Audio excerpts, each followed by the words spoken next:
Welcome to Royal Secrets. A clear difference exists when Harry is excluded from William's attendance at the supper with King Charles III. A royal source said that Prince William attended a supper at Balmoral for the new king, while Prince Harry was not invited.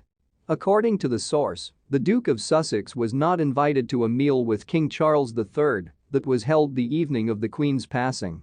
According to them, there was a clear difference between those in attendance and those who were not.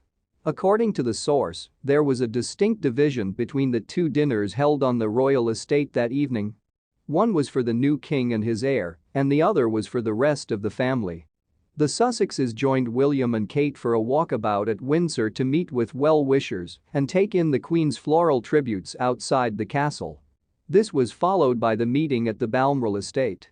William, who is now the Prince of Wales, felt it was an essential show of solidarity at an extraordinarily difficult moment for the family, according to a royal source. Ahmed Scobie, a biographer of the Sussexes, tweeted that William decided to invite Harry and Meghan at the last minute.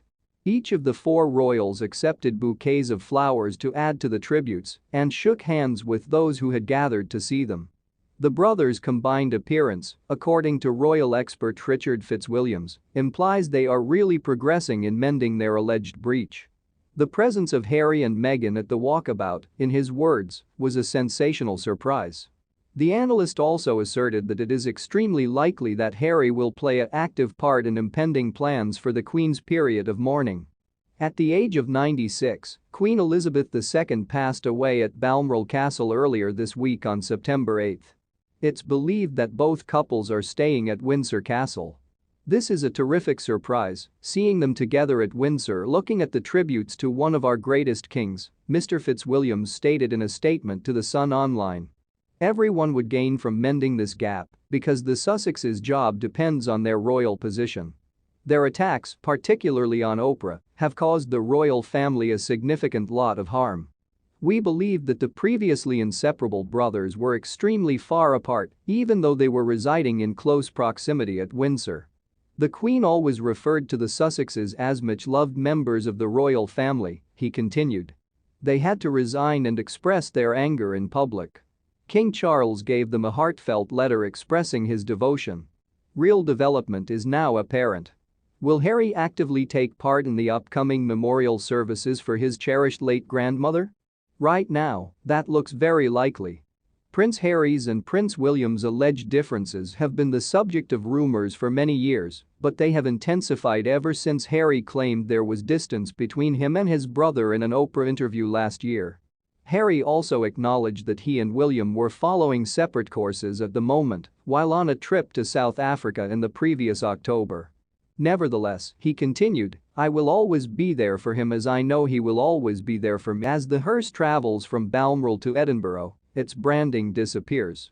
The large label advertising a funeral director that was on the hearse transporting the Queen's remains from Balmoral to Edinburgh unexpectedly vanished. Before arriving in the Scottish capital, funeral providers William Purves are thought to have taken down an advertisement from the window.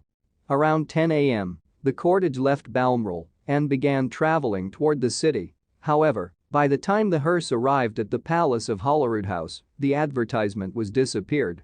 The automobile is thought to have stopped at least once, so the driver could take a nap throughout the trip. Before arriving in the capital, the hearse traveled 175 miles through Tayside, Angusshire, and Aberdeenshire. The sticker was most likely removed at this time, according to commenters. The first leg of the Queen's last voyage, from Balmoral to Edinburgh, before she is later carried back to London, was contracted out to the Scottish Company.